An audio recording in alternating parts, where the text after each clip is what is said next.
ምስ ሻዕብያ ዝተጻመደ ሕወሓት ትግራይ ናብ ዘይተወፀ መንቀራቐረ እቲዋ ክብል ባይተ ጌታቸው ረዳ ዝምራሕ ውድብ ስምረት ከሲሱ ኣብ መንጎ ኤርትራን ኢትዮጵያን ኩናት ከይጅመር ስጋት ከም ዘለዎም ኤርትራውያን ገሊጾም ፌደራል መንግስቲ ኢትዮጵያ ተጻቦ ብቋምነት ደው ናይ ምባል ስምምዕነት ፕሪቶሪያ ሙሉእ ብሙሉእ ተግባራዊ ክኸውን ተሓቲቶም ኣብ ራያ ዘባዶብ ትግራይ ንኻልኣይ መዓልቲ ዝቐጽለ ሓያል ተቃውሞ ይካየድ ከም ዘሎ ተፈሊጦም ሰላም ጣና ሃበልና ቤተሰብ ኩሉ ሚድያ ነሰዓት ዝሓዝናዮም ሓበሬታታት በቐንዲ ነጥብታት ፈሊምናዮም نسنا مكتتالكم بخبر بمعدام ناب زرزر مبيلنا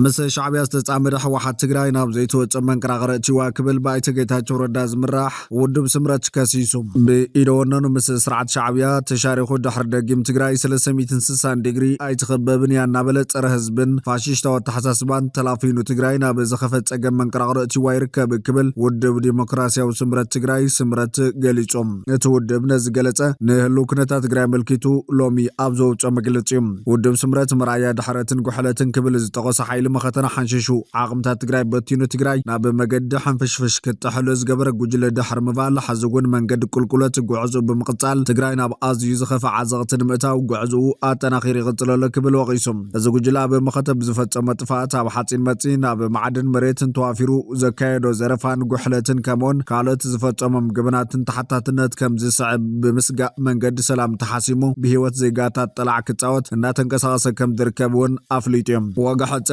حتو فتحن تتكامنت نزلوم سراويت يخون كالي كفالات حبرسب ترقان زامل ستات كاب مهاب حليفو زبال فتح كم تيكالن زبالة تودب أب مجلتيوم أب سراويت تجراي أب منجستي سراحتنياتا تاب مراسي أكلات فتحي سويك محبرات ميديان دياسبوران وزت زكاي دزول عفنان نايت ديمقراسي تكبراتن حاد مرأيا قعزو تفات نايت قجليم كاب زحاليفو حزدما ناب ملؤ فالولونة نسرعات كان آتيو كلون مقبات حايل زحاوسا منقصاص جميل الله تخكلنا حتى تاسراو تجراي قلوا بمقبار طفات تجراي بناين فاس فتنة كيكالات في قبر الله زبيشم تمدو كايدة صنحة دانكيرا كيناتنا بملء مفنقل من قصة سقاقرو سرعات شعبية كم موديل وسيدو اب تجراي نمتكال يسرح لك بالكاسيسم ودب سمرات حتى تات هزبي بسلامون حقاون من قد كملو سخمز قبانا تقالسة صنحني كالسنالون دليتن باهاقن سراو تجراي مالت حتى تات حيلتات ستات تجراي يخون حتى تات حيلتات سلام تجراي تمساسالنا سلام ديمقراسن ناي فتحونة تتكامنة حتى سلازخونم بهجت ملسك رخبو يقبع بفالكا ناي ممرانن كالوت منقس سرحنياتاتن كمون بكفالات حبرسب زل على زلو حتى تاتون بتمساسال بوانو كملسو زنبرو من حزون بهجت كملسو كم زلوم ودب سمرتي عمنيلم إذا كم زلو خوين عبيل على سرحنياتات منقس زبتح زلو چقونا بدلن تحست مسلات بسنكي قجل دحرتن نسو زمرح منقسني ختل وزلو عين مرفوز طوفو كايدا مخان ترديخم نزسرعات نموقادا بزقبر هزباو تقامتات جامكم كتبر ودب سمرت صاوعيتي غرب كبل حابيرو مكقالوس صوعت ودب فيدرال منقس ونافلالات بسلاماون حقاون منقدن مفتاح زغبرو زلو صعر ودب سمرتي نقد يخون امبر بمخنات تجوجله خطلو بزلو صحترا كايدا بسنك نقوص يند الرحس كيخون حزبي كاب تجوجله بزفل انفت بمتغبار بجت يخون حزب تقم كالوت مسرتاو شقطات بجمله مقاد نا حزبي محبر قطباو هيوت كناغع سلاز جبر منقس فيدرال لز غداي بتنقاقه دغي مكريان حزبي بزي غد كالوت ممارصات كتقم كم زغبا ديمقراسيا ودب سمرت يحاتتيلم ابو موداتا بتግራይ አጋጥም ዘሎ ኩሉ መዳይ ቅሉላው ፍታሕ ንኽረክብ ሰላም ህዝብና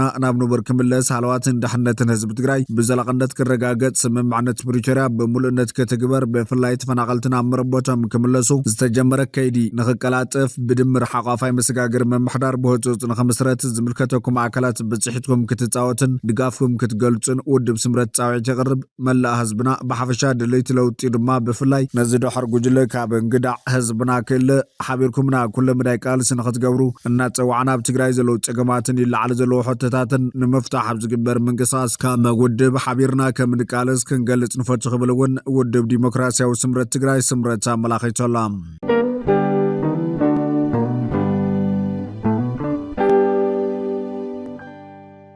ፌደራል መንግስት ኢትዮጵያ ተጻብኦ በቋምነት ደው ናይ መባል ስምምዕነት ፕሪቶሪያ ሙሉእ ብሙሉእ ተግባራዊ ክኸውን ተሓቲቱ መንግስት ኻስ ደለይቲ ለውጢ ትግራይ ሎሚ ሕዳር 27 2018 ዓመተ ምህረት ኣብ ዘውፅኦ መግለጺ ከም ዝበሎ ተመዛበልቲ ዓለም ለኻዊ ሕግን ስምምዕ ሰላም ፕሪቶሪያን መሰረት ገይሩ ድሕነቶምን ክብሮምን ተሓልዩ ናብ መረቦቶም ብዘይወዓል ሕደር ክምለሱ ይግባእ ኢሎም ማሕበረሰብ ዓለም ተግባራውነት ስምምዕ ሰላም ፕሪቶሪያ ከፈጽም በአንክሮ ዝሓተተ መንቅስቃስ ደለይቲ ለውጢ ትግራይ ህዝቢ ትግራይ ሰላም ራህዋን ክረክብ ምስ መንግስት ፌደራል ይኹን ማሕበረሰብ ዓለም ብሓባር ክንሰርሕ ድልዋት ኢና ኢሎም ብኻልእ ሓበሬታ ብራያ ዝባዶ ብትግራይ ንኻልኣይ መዓልቲ ዝቐጸለ ሓያል ተቃውሞ ይካየድ ከም ዘሎ ተፈሊጦም እቲ ሰልፊ ተቃውሞ ምስ ውራብ መሬት ተታሒዙ ምዃኑ ዝሕብሩ እቶም ኣብ ማሕበራዊ ሚድያ ዝተዘርግሑ ናይ ተቃውሞ ቪድዮታት ውራብ መሬት ደው ይበል ክብሉ ድማ ተሰሚዖም ኣሎም ኣብ ዝባዶ ብትግራይ ወረዳ ራያ ዓዘቦ ነበርቲ ጣብያ ገነት የጉጅለ ህወሓት ክብሉ ዝገለጽዎ ኣካል ዘካየዶ ዘሎ ውራብ መሬት ካብ ትማሊ ጀሚሮም ተቃውሞም ይገልጸለው ዝብል እቲ ሓበሬታ እዚ ድማ አንጻር እቲ ንዓመታት ፀንሐ ከቢድ ውራ ዘስዕቦ ህዝባዊ ማዕበል ምዃኑ የመላኽት ኣብ ዞባዶ ብትግራይ ብሽም ኢንቨስትመንት ዝካየድ ዘሎ ውራ መሬት ንዓመታት ቃንዛ ማሕበረሰብ ትኻብ ኮይኑ ምጽንሑ ዝግለጽ ኮይኑ ንኣብነት ኣብ ጣብያ ካራ ላዕሊ 1000 ሄክታር ብሽም ኢንቨስትመንት ደጀና ዝበሃል ትካል ብ2001 ዓመተ ምህረት መሬት ወሲዱ ዝተወሰነ ምንቅስቓስ ገይሩ ነይሩ ድሒሩ ነቲ ብውራ ዝሓዘ ብርክት ዝበለ ሄክታር መሬት ምስ ኮሚሽን ኢንቨስትመንት ክልል ብምምሽጣር ካብ ኣፍልጦ ወረዳ ወጻኢ ብዝኾነ መንገዲ ንዝተፈላለዩ ትካላት በምሻጥ ገዲፍዎ ከም ዝኸደ ፍልፍላት የመላኽቶም ካብቶም ትካላት ሓደ ዩኒፍሩት ዝበሃል እንትኾን ካብቲ ዝነበረ 1000 ሄክታር 300 ዝኾን ገዚኡ ብዝተወሰነ ደረጃ ብምልማዕ ድሓር ድማ ንዓመታት ብዘይ ልምዓት ኮፍ ኣቢሉ ከፍቲ ሕዛእቲ ኣትዮም ብምባል ገባር መገዛ ዓዱን መሬቱን ብገንዘብ ብምቕፃዕን ብሄክታር መቓቒሉ ብልዕል ዋጋ ናካረይ ህዝቢ ጸርጸር ንኽብል ዝገበረ እዩ ዝብል እቲ ዝረኸብናይ ሓበሬታ እቲ ትካል ናይ መን ምዃኑ ክሳብ ሓዘ ይፍለጥን ድሕሪ ኩነታት ድማ ክቐርብን ናብ ልምዓት ክምለስን ስለዘይከኣለ እቲ 300 ሄክታር ብግዚያውነት ናሃለቃ መጎስ ተዋሂቡ መሰረተ ልምዓት ብምዝርጋሕ ብውስን መልክዑ ናብ ልምዓት ምእታዊ የመላኽት ይኹን እምበር ኢንቨስትመንት ኮሚሽን ክልል ትግራይ ኩሎም ብግዚያውነት ዝተዋሃቡ መሬት ኢንቨስትመንት ናብቲ ዝነበሩ ወይ መለሱ እንተበለውን ነዚ ሓዊሱ ኣማይት ሄክታራት ኣይተመለሰን ይብል መንግስታውን ውድባውን ማሕበር ከም ድሌቶም ዘሽከርክሩ ጉጅለታትን ውልቀ ሰባትን ተሓራስ መሬት ብዝሕጋዊ መንገዲ ካብ ህዝቢ እናወረሩ መንእሰይ ሳን መሬት ኣብ ሕሱም ድኽነት ንኽነብርን ኣረዳ ስደትን መክራን ንኾን ይገብሩ ኣለው ዝብል ተቃውሞ ድማ ብሰፊሕ ክቐርብ ጸኒሑን ይቐርብን ኣሎን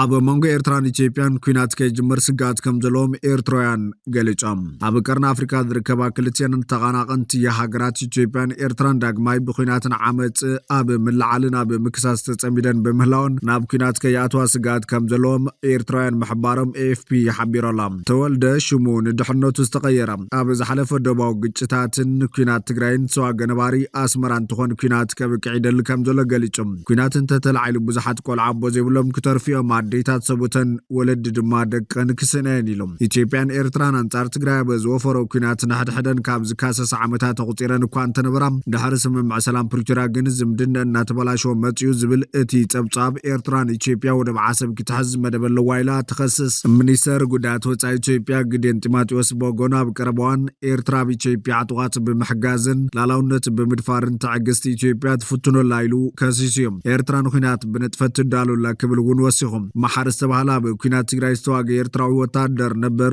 መንስያት ነቲ ዝመጽእ ኩናት ብምስጋእ ብበዝሒ ናብ ኢትዮጵያን ሱዳንን ይሃድሙ ከም ዘሎ ይገልጽ ልዋን እትባህላ ብስደት እትነብር ኤርትራዊት ጓል ኣነስተይቲ እውን ስድራ ኣብ ስጋት ከም ዘሎ ገሊጻ ከመገላልጻ እታ ኣንስቲ ኣዴታት ናብ ኣኼባታት ተጸዊዐን ቀዳማይ ሚኒስተር ኣብይ አንጻርኩም ኩናት ከካይድ ስለዝኾነ ደቅኹም መዳሉ ይበሃል ኣለዋ ገለ ኣዴታት ድማ ኣብ ኩናት ትግራይ ዝጠፉ ደቀን ናበይ ከም ዝኸዱ እኳ ከይፈለጣ ዝተረፉ ደቀን ንኽዋጉ ክሰዳይ ሕተት ኣለዋ ኢላ ወሃብ ቃል መንግስቲ ኤርትራ የማነ ገብረ መስቀል ብዛዕባ እቲ ጉዳይ ርእይቶ ከብ እኳ እንተተሓተተ ፈቃደኛ ኣይኮነን ነበርቲ ግን ተኣምር ጥራዩ ነቲ ህልው ኩነታት ከትርፎ ዝኽእል ዝብል ተስፋ ከም ዘሎም ይገልጹ ከም ዘለው ትጸብጻብ መላኺቶም ብኻልእ ሓበሬታ ኢትዮጵያ ልዕሊ 100 ቢልዮን ብር ዝግመት ምርመራ ምትላል ስፖርታዊ ውርርድ 22 ትካላት ፈቃድ ቢላ ሃገራዊ ኣገልግሎት ሎተሪ ኢትዮጵያ ብሃገራዊ ኣገልግሎት ስልያን ጸጥታን ኣብ ዝመርመረሉ ልዑል ደረጃ ዘለዎ ምትላል ምህዳም ግብርን ዝሕጋዊ ምስግጋር ገንዘብን ብስተኣሳስር 22 ኩባንያታት ስፖርት ውርርድ ስፍቓዶ ቢሎላ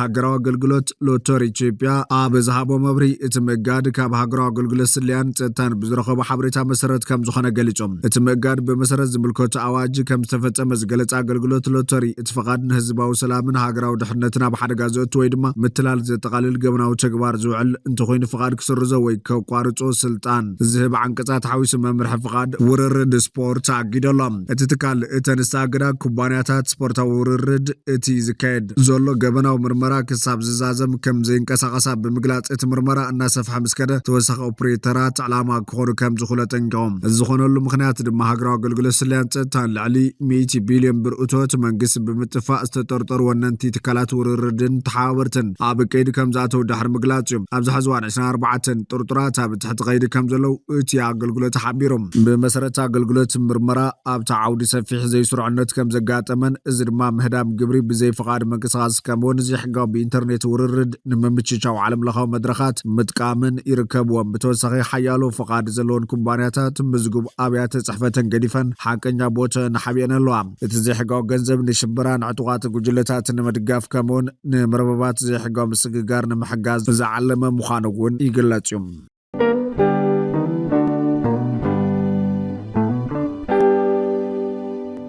ሰራዊት ምክልኻል ኢትዮጵያ ብሓገዝ ኤምባሲ ፈረንሳይ ዝሰልጠኑ ኪላታትን ኣሰልጠንትን ምውጋድ ነታጉ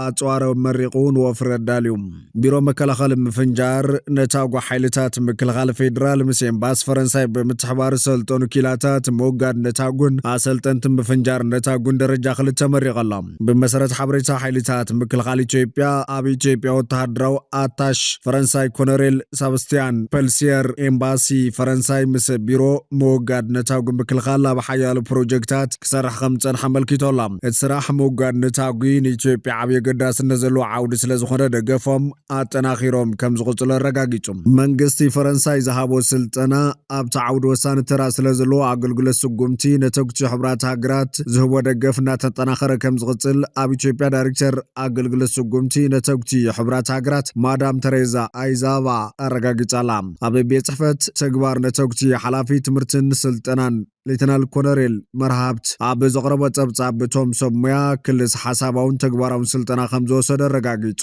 እቲ ስልጠና ኣብ ግብራዊ ምልላይ ምውፋርን ምጽራይን ነተግቲ ቡቕዓት ከም ዝገበሮም እውን ኣመላኺቶላ ሌተናል ኮሎኔል መርሃብት ኣብ ዘቕረበ ጸብጻብ ነቲ ስልጠና ዓወት ንኸውን ዝደገፉ ኣካላት ተመስጊኖም እቶም ተመረቕቲ ኣብ ዝሃቦ ርእይቶ እቲ ስልጠና ዓቕሞም ዝዓበየ ምዃኑ ብምሕባር ነብሶም ንምምዕባልን ሓላፍነቶም ብኣድማዕ መንገዲ ንምፍጻምን ድልውነቶም ገሊጾም እዚ ከም ዘሎ ኮይኑ ፖሊስ ኣድራሻ ቀዳማይ ሚኒስትር ኣብይ ኣሕመድ ሲኔ ክብል ከም ዝተዛረበ ተፈሊጦላ እዚ ጉዳይ ድማ ንብዙሓት ከዘራርብ ውዒሎላ ኣይተታየ ደንደኣ ልዕሊ 7 ዓመት ማእሰርቲ ተፈሪድዎላ ሚኒስትር ዴታ ሰላምን ኣባል ባይቶ ክልል ኦሮምያ ነበር ኣይተታየ ደንደኣ ብ7 ዓመትን 2 ወርሕን ማእሰርቲ ክቕፅዓ ተፈሪድዎላ 26 ሕዳር 2018 ዓ.ም ኣብ ዝወዓለ መጋበያ ላዕለዋይ ቤት ፍርዲ ፌደራል ብዘሕጋዊ መንገዲ ጽዋር ብምሓዝ ብዝቐረበሉ ክሲ ማእሰርቲ ተፈሪድዎላ ላዕለዋይ በዓል ስልጣን መንግስት ፌደራል ዝነበረ ኣይተታየ ደንደኣ ኣብ ገዙ ብዘሕጋዊ መንገዲ ብረት ብምውናን ከምኡውን ፍቓድ ዘይብሉ ክላሽንኮቭ ዝዓይነቱ ጠመንጃ ምስ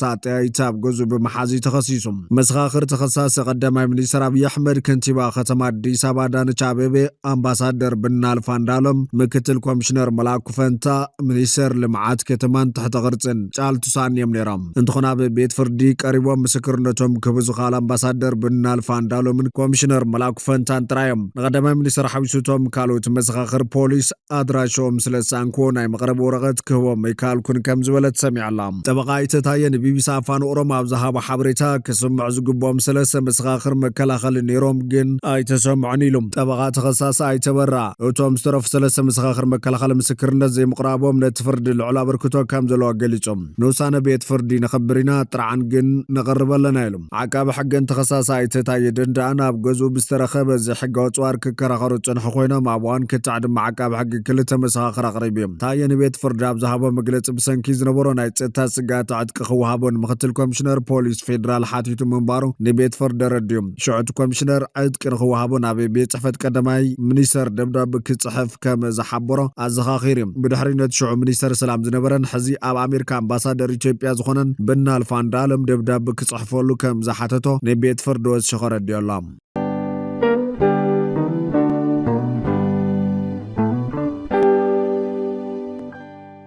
ኣብ ላዕሊ መንግስቲ ኤርትራ ዝነጻጸረ ስጉምቲ ተወሲዱ መንግስቲ ስዊድን ንተዋህዶ ቤተ ክርስቲያን ኤርትራ ዝህቦ ዝነበረ ሓገዛት ደው ከም ዘበለ ኣፍሊጦም መንግስቲ ስዊድን ኣብ ታሕቲ ጽኑዕ ምምሕዳር መንግስቲ ኤርትራ ወዲቓ ንትርከብ ኦርቶዶክሳዊት ተዋህዶ ቤተ ክርስቲያን ኤርትራ ዓመታዊ ክህባት ጸንሐና ገንዘብ ሓገዛት ደው ከም ዘበለ ኣፍሊጦም መንግስቲ ስዊድን ኣብ መግለጺ ኦርቶዶክሳዊት ተዋህዶ ቤተ ክርስቲያን ኤርትራ ዓመታዊ ናይ 800,000 ክሮነር ገንዘባዊ ደገፋት ካብ መንግስቲ ስዊድን ኣብ ምርካብ መጽናሕ ዝገለጸ ኮይኑ ይኹን እምበር እታ ቤተ ክርስቲያን ኣብ ታሕቲ ሙሉእ ምምሕዳራዊ ቁጽጽር መንግስቲ ኤርትራ ወዲቓ ብላዕሊ ዜጋታታ ሰብኣዊ ግህሰት ኣብ ምፍጻምን ኪኒ ሃይማኖታዊ ተልእኾ ፖለቲካዊ ዕላማ ሒዛ ትኸይድ ብምህላዋን ክገብሮ ዝጸንሐ ገንዘባዊ ደገፋት ደው ክብል ምግዳዱ እዩ ዝገልጽ መንግስቲ ስዊድን ወሲኹ ኦርቶዶክሳዊት ተዋህዶ ቤተ ክርስቲያን ኤርትራ ኣብ እዋን ማእሰርቲ ብፁዕ ቅዱስ ኣቡነ አንጦንዮስ ከይተረፈ ቀንዕናን ሓቅን ጎስያ ኣብ ጎንቲ ነታ ቤተ ክርስቲያንን ሃይማኖታዊ ተልእኾን ዝደፈረ መንግስቲ ኤርትራ ደው ምባላ መሳርሒ ምልኪ ቤተ ክርስቲያን ምዃና ዘግህደ ክስተት ምንባር ዝገለጸ ኮይኖም ኣብ ልዕሊ ኣመንትን ተመላለስትን እታ ቤት እምነትን ንውሕ ዝበለ ግዜያት ክገብሮ ድሕሪ ጸንሐ ምርመራ ኦርቶዶክሳዊት ተዋህዶ ቤተ ክርስቲያን ኤርትራ ሙሉእ ብምሉእ መሳርሒ ምልክያ ኣብ ዝብል መደምደምታ ከም ዝበጽሕ ዝግለጽ ዘሎ መንግስቲ ኤርትራ ብመንገዲ ኦርቶዶክሳዊት ተዋህዶ ቤተ ክርስቲያን ኤርትራ ኣቢሉ ብርክት ዝበለ ገንዘብ ካብ ምእመናን ክቕበል ምጽንሑ ዘረጋገጸ መንግስቲ ስዊድን ብሃይማኖታዊ ተልእኾ ዝቖመት ኦርቶዶክሳዊት ተዋህዶ ቤተ ክርስቲያን ኤርትራ ንኹሉ ህዝባዊ ቅሬታን ሃይማኖታዊ ተልእኾን ጎስያ ተደናጋጺት እቲ ስርዓት ክትከውን ምምራጻ ዝግበረላ ዝነበረ ገንዘባዊ ሓገዛት ደው ክብል ዓብይ ምኽንያት ምዃኑ ገሊጹ ዘሎ መንግስቲ ኤርትራ ብርሑቕ ሃገራት ምዕራብ ብዝደኮነን ኣብያተ ቤተ ክርስቲያናት ኣቢሉ ኣብ ልዕሊ ዶብ ሰጊሮም ዝተሰደዱ ዜጋታት ኤርትራ ዓመፅን ሰብኣዊ ግህሰት ኣብ ምፍጻም መጽንሑ ብምሉእ ድምፂ ዘረጋገጸ መንግስቲ ስዊድን ንኹሉ ጭብጥታት ተኣኪቡ ክገብሮ ድሕሪ ጸንሐ ምርመራ ኦርቶዶክሳዊት ተዋህዶ ቤተ ክርስቲያን ኤርትራ መሳርሒ መንግስቲ ኤርትራ ምዃና ከም ዘረጋገጸ እዩ ዝገልጽ ተጣባቕቲ ምግሃስ ሃይማኖታዊ ነጻነት ኣብ ኣፍ ደገ ኤምባሲ ኤርትራ ዋሽንግተን ዲሲ ተረኺቦም ድሕሪ ዘካየድዎ ሰላማዊ ሰልፊ እቶም ንልዕሊ 20 ዓመታት ብዘይክሲ ተመቂሖም ዝርከቡ 7 መራሕቲ ኣብያተ ክርስቲያናት ክፍትሑ ዝጽውዕ ጥርዓን ንኤምባሲ ኤርትራ ክህብዎ ኣብ ዝፈተኑሉ እዋን ምቕባል ከም ዝኣበዮም ጸብጻባት የመላኽቶም እቲ ንኣሜሪካን ዓባይ ብሪጣንያን ሓዊሳ ኣብ ዝተፈላለዩ መድረኻት ዝተኻየደ መደብ ሽርክነት ሃይማኖታዊ ሓርነት ንፍትሒ ብዝተባሃለ ትካል ዝተመርሐ ኮይኑ 21 ዌልበር ፎርስ ሴት ማይ ፒፕል ፍሪ ዓለም ለኻዊ ሓርነት ክርስትና ከምኡውን ወፍሪ ዮቤልዩ ዝተባሃሉ ጉጅለታት ተሳቲፎም እዮም እተን ኣብ ሓያሎ ሃገራት ዝርከባ ጉጅለ ተጣበቕቲ መሰላት ክርስትናውን ጸሎትን ሰላማዊ ሰልፍታትን ብምክያድ ንህግራዊ መዓልቲ ዝኽሪ ግዳያት ተግባራት ዓመፅ ዘኪሮን መዋዕለን ዝዝከር እዩ እዞም መራሕቲ ኣብያተ ክርስቲያን ዝነበሩ ኤርትራውያን 6 ኣብ 2004 ሓደ ድማ ኣብ 2005 ካብ ዝሱር እንዳሓር ክሳዕ ሕዝና ቤት ፍርዲ ኣይቀረቡን ኮሚሽን ህግራዊ ሃይማኖታዊ ነጻነት ኣሜሪካ እቶም ምስራት ኣብቲ ኣርሜናዊ ኢሉ ዝገለጾ ቤት ማእሰርቲ ወንጀል ምርመራ ከም ዘሎ ገሊጹ እታ ዋሽንግተን ዲሲ ኣብ ዝሓለፈ እዋናት ዝተኻየደ መደብ ኣብ ዱባንት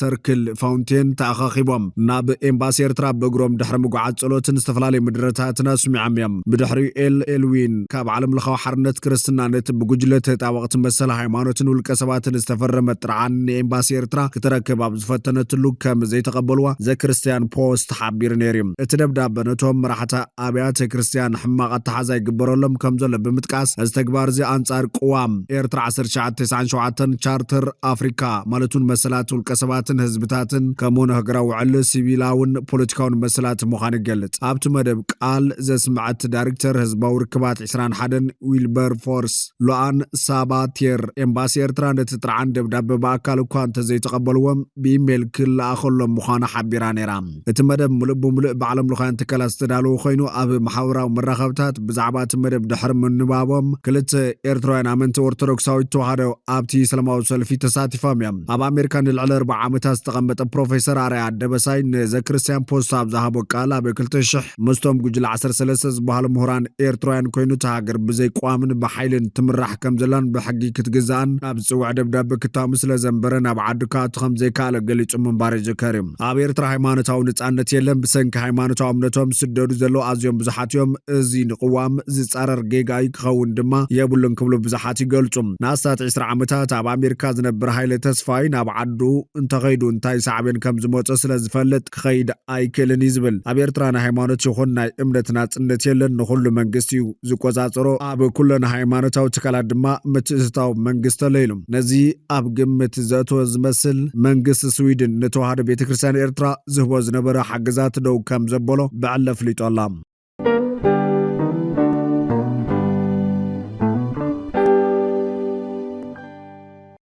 ፍትዋትን ክብራትን ቤተሰብ በኩሉ ሚድያ ነሰዓት ዝሓዝናዮም ሓበሬታታት ነቶም ክትከታተልዎም ዝጸናሕኩም ይመስሉ ነይሮም ንሰናይ ምክትታልኩም ብምምስጋን ኣብ ዝቕጽል ብኻልኦት ሓበሬታታት ክሳብ ንራኸብ ንምድለዋትና ላይክ ሸር ንሚድያና ሳብስክራይብ ብምግባር ቤተሰብ በኩሉ ሚድያ ይኹኑ